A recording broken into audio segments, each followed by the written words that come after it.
അന്ന് പറഞ്ഞറിയാൻ പറ്റില്ല. അത്രയും നമ്മൾ അതിൻ്റെ ഉള്ളിൽ ഇപ്പോൾ ഇപ്പോഴും വെളിയിൽ വരുമ്പോഴും ആ ഒരു ഇതിൽ തന്നെ ഉള്ളത്, മൂമെൻറ്റിൽ ഉള്ളത്, ഒരു മാറ്റവും ഇല്ല. അതിൽ തന്നെയാണ് പടം വന്ന് മമ്മൂട്ടി വന്ന് അമേസിങ്. இந்த மாதிரி வந்து ഒരു ലെജൻഡ് ആക്ടർ വന്ന് ഇങ്ങനെയുള്ളൊരു ക്യാരക്ടർ എടുത്ത് ചെയ്യാന്ന് പറഞ്ഞു കഴിഞ്ഞാൽ നോ ചാൻസ്. ഇപ്പോഴും ക്ലിയർ ആണ്. സൗണ്ട് എഫക്റ്റ് ശരി, ബി ജി എം ആണെങ്കിലും വന്ന് അമേസിങ്. അശോകൻ രാഹുൽ അശ്വൻ്റെ നല്ല സൂപ്പ്, അവരും നല്ല ചെയ്യുന്നുണ്ട്.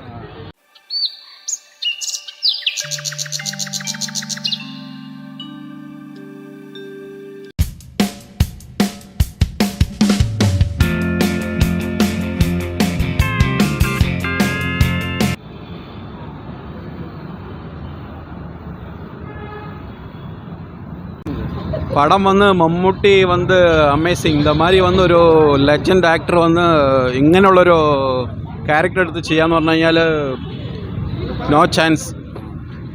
അവരുടെ ഓരോ ഡീറ്റെയിലും പടത്തിൻ്റെ എല്ലാം പക്കാവ അവളോ ക്ലിയർ ആണ്. സൗണ്ട് എഫക്റ്റ് ശരി, ബി ജി എം ആണെങ്കിലും വന്ന് അമേസിങ്.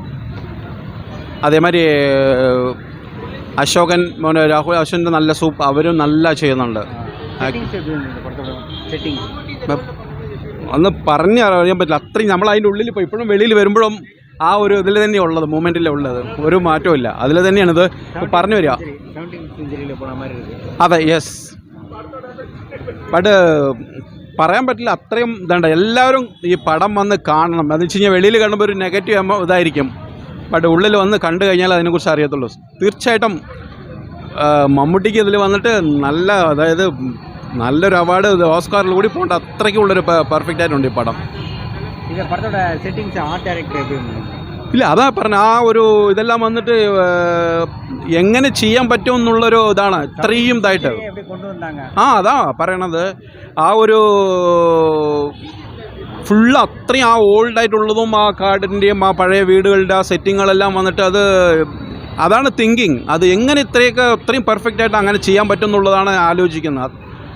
അത് പറഞ്ഞറിയിക്കാൻ പറ്റത്തില്ല. അത്രയും തീർച്ചയായിട്ടും ആരും ഒരു സെക്കൻഡ് ഒരു നിമിഷം കൂടി നമുക്ക് ഇത് വരുന്നില്ല.